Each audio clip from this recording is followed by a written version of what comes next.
Voilà, bonjour à vous tous. Je vous souhaite la bienvenue pour cette troisième vidéo concernant la vie des maîtres et les livres que j'ai écrits autour de la vie des maîtres.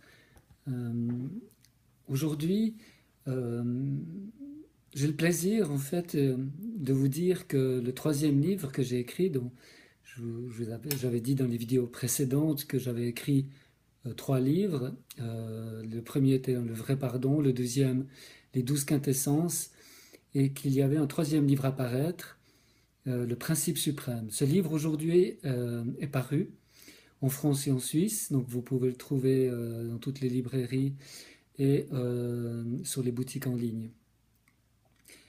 Aujourd'hui, à l'occasion de la sortie de ce nouveau livre, j'aimerais vous le présenter un petit peu plus en vous en lisant deux courts extraits et vous expliquer un petit peu qu'est-ce qu'il représente pour moi.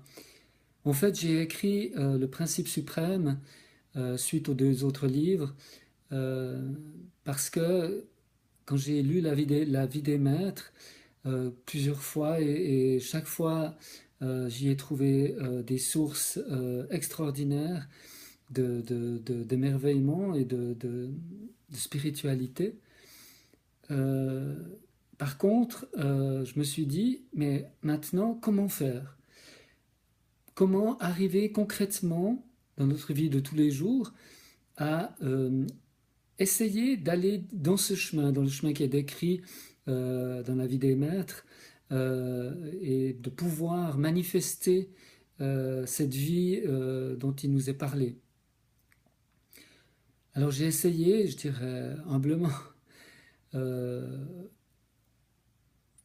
de commencer, d'écrire quelque chose qui serait une porte ouverte et qui permet de donner des clés, qui permet de donner des appuis, on va dire, pour commencer ce chemin, s'enclencher sur le chemin et que les personnes aient des choses concrètes pour s'appuyer dessus.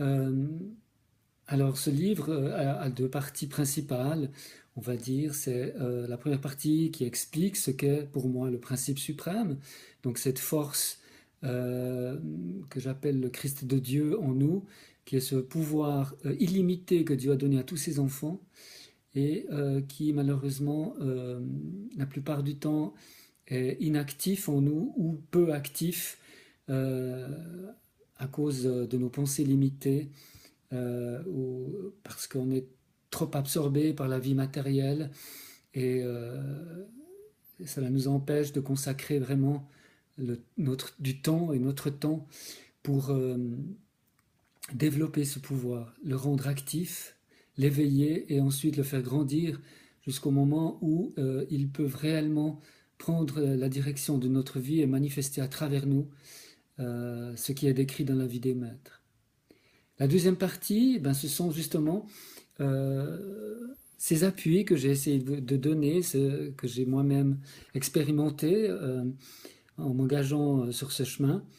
Et ce sont des prières, ce sont des formules transformatrices, je dirais, qui permettent de garder nos pensées centrées sur le but, sur le Christ de Dieu en nous, et qui permettent de le faire grandir, de l'éveiller et de l'amener jusqu'à l'endroit où il va pouvoir réellement prendre l'ascendant sur le maître des lieux actuels qui est notre ego. Alors, dans un premier temps, je vais vous lire un extrait de la première partie de mon livre, du Principe suprême, un court extrait. Hein. Le salut doit être pour tous, il n'existe aucun secret à découvrir ou une quelconque révélation à recevoir. Rien d'extérieur à vous ne peut vous apporter le salut. Aucune religion ou mouvement n'a réussi à rassembler l'humanité. Tout est en vous. Toute l'aide dont vous avez besoin vous est donnée. Vous devez vous prendre en main et mettre de l'ordre dans vos pensées. La conscience individuelle a pris le pouvoir en ce monde. Elle a créé une société tournée vers le profit incessant et le pouvoir, essayant toujours de justifier et de se donner bonne conscience, tentant de maintenir l'ordre par des milliers de lois qui ne cesse d'être enfreinte. Pensez-vous vraiment que tout cet univers illimité de planètes et d'étoiles qui vous entoure a été créé pour que la manifestation ultime de votre vie soit celle que vous vivez? N'entrevoyez-vous pas qu'il y a derrière tout cela une intention bien plus ample à votre égard? Quand vous admirez un panorama à couper le souffle, ou une simple fleur qui s'épanouit, ou encore les capacités souvent incroyables des animaux, vous voyez le principe à l'œuvre. S'il est capable de telles choses à travers les règnes inférieurs, entre guillemets, que croyez-vous qu'il puisse manifester à travers vous si vous le laissiez faire? Voilà, ça c'est le premier extrait. Pour moi, il traite déjà d'une chose fondamentale, c'est que le salut doit être pour tous, effectivement. Sinon, il ne peut pas être de Dieu. Dieu ne fait pas différenciation, comme sa lumière ici sur terre, le soleil, ne fait pas de différenciation entre les bons et les méchants. Il brille pour tout le monde. Et pour moi, l'amour, ça doit être ça.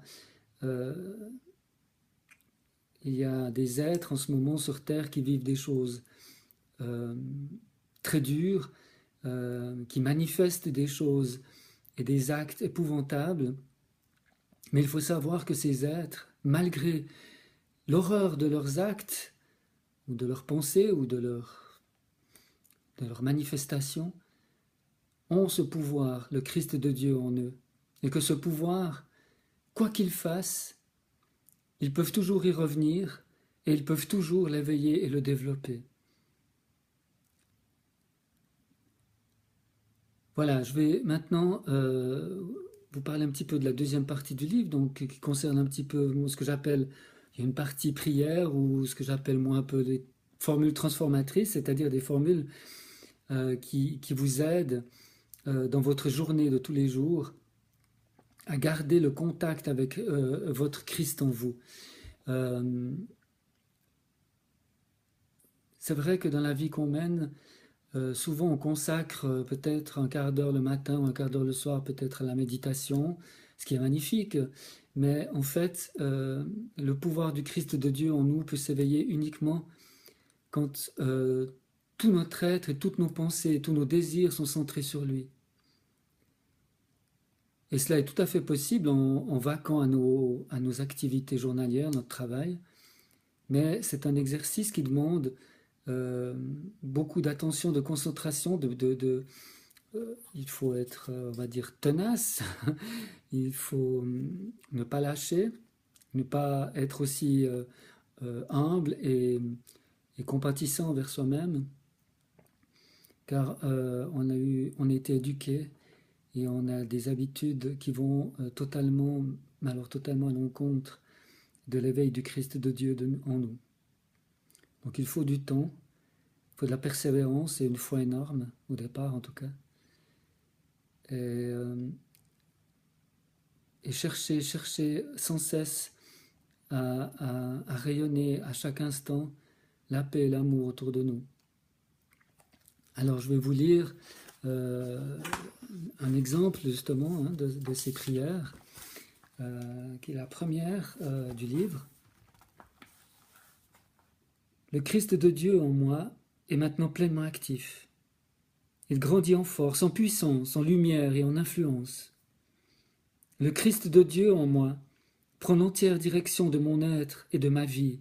Il influe toujours plus sur mes pensées, ma volonté, mes émotions, mes paroles et mes actes, jusqu'à devenir mes pensées, ma volonté, mes émotions, mes paroles et mes actes.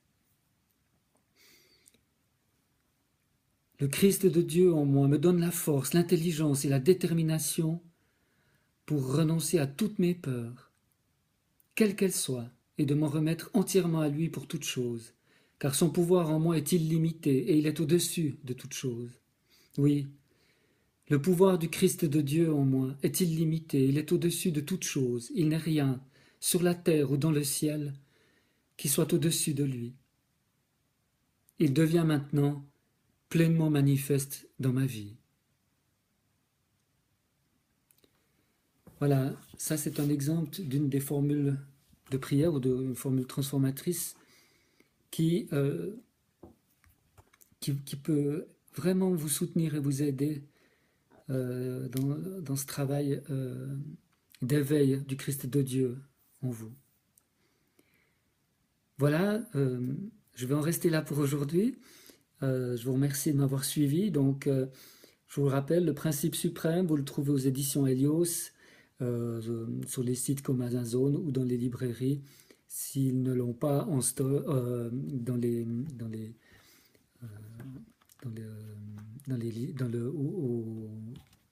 comment on dit, dans la, vous pouvez en tout cas le commander sans aucun problème.